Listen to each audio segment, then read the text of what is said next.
Meet Vijay. He's a truck driver, but lately things have been tough. His rig is empty, his wallet's even emptier, and he's got no work on the horizon. But what if I told you that a simple plate of his wife's homemade biryani is about to change, well, everything? Yeah, I know. It sounds a little crazy, right? Could a truck full of biryani really solve all your problems? I mean, think about it.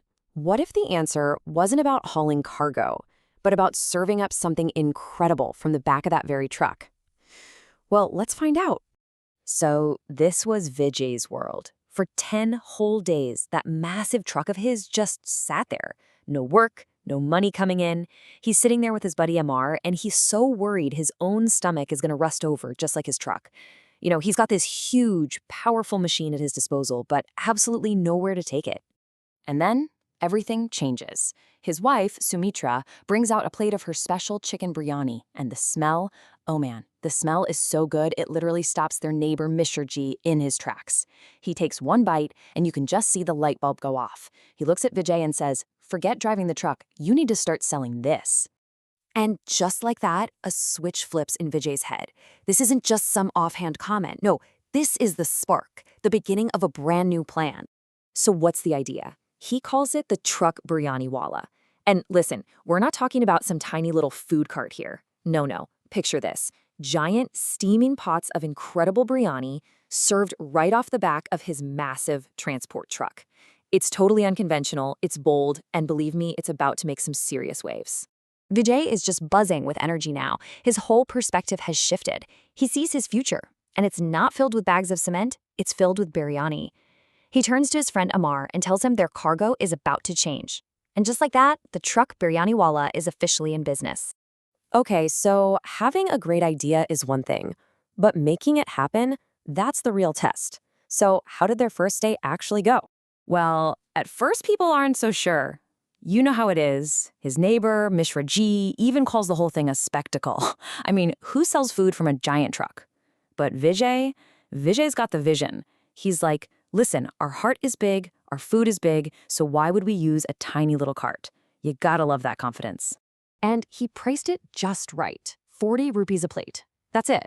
It was perfect for the local community. Super affordable, totally irresistible. And you can tell, right? This wasn't about making a quick buck. It was about sharing something good with his neighbors. And it was a massive hit. An absolute smash. The crowd went wild for it. Get this, in just 2 hours, half the pots were already empty. Vijay is over the moon. He tells Amar, tomorrow we're bringing double. Success felt so easy. Maybe a little too easy. And that's when things are about to take a turn. Because with that taste of success, a new ingredient started to creep into Vijay's plan. A not so good one. Greed. Vijay starts getting ambitious, but not in a good way. He tells his wife, who's already a bit worried, that they're done with the village square.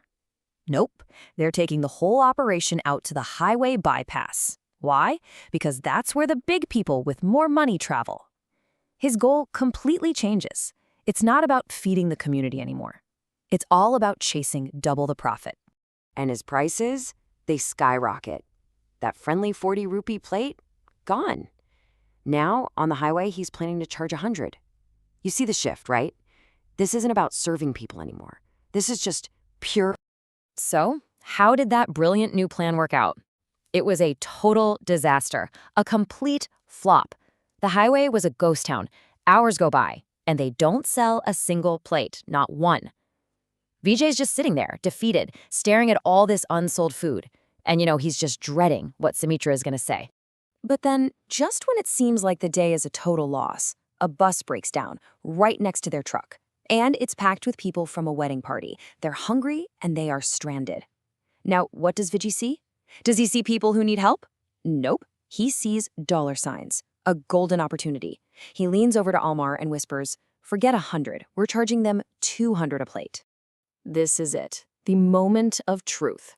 Vijay is ready to take complete advantage of these poor travelers, but he has no idea what's coming. So he goes up to the leader of the group, a man named Sethji, and lays it out. 200 rupees. Cold and hard. When the man understandably objects to the insane price, Vijay just shrugs. He's got them right where he wants them. Take it or leave it, he says. There's nothing else for 20 kilometers. He's got zero mercy. And then Sumitra shows up like a storm. She had a bad feeling, you know? She suspected Vijay would pull something like this, so she followed him. And she is furious. She lets him have it, yelling, "Don't you dare take 200 rupees from a single person." She reminds him, right there in front of everyone, why they started this whole thing in the first place: to feed people, not to rip them off. And you can just see it click. Vijay is totally humbled, completely ashamed. He finally gets it. He climbs up onto his truck and he makes a new announcement. The biryani, it's not 200 rupees, it's not even 40. Today, he says, this meal is a gift. It's on the house, for everyone. So, what happens when you pick kindness over cash? Well, for Vijay, what came next was worth way more than any money he could have made that day. First off, that traveler, Seth G, was so grateful he gave Vijay a 5,000 rupee reward.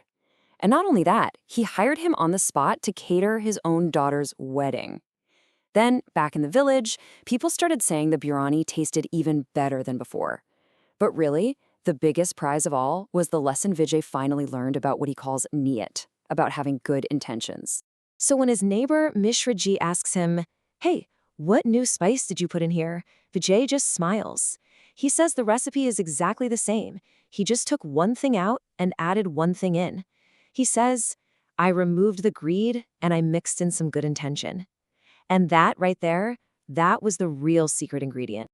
And it kind of makes you think, doesn't it? In our own lives, in our own work, are we just so focused on the recipe, the strategy, the numbers, the profit?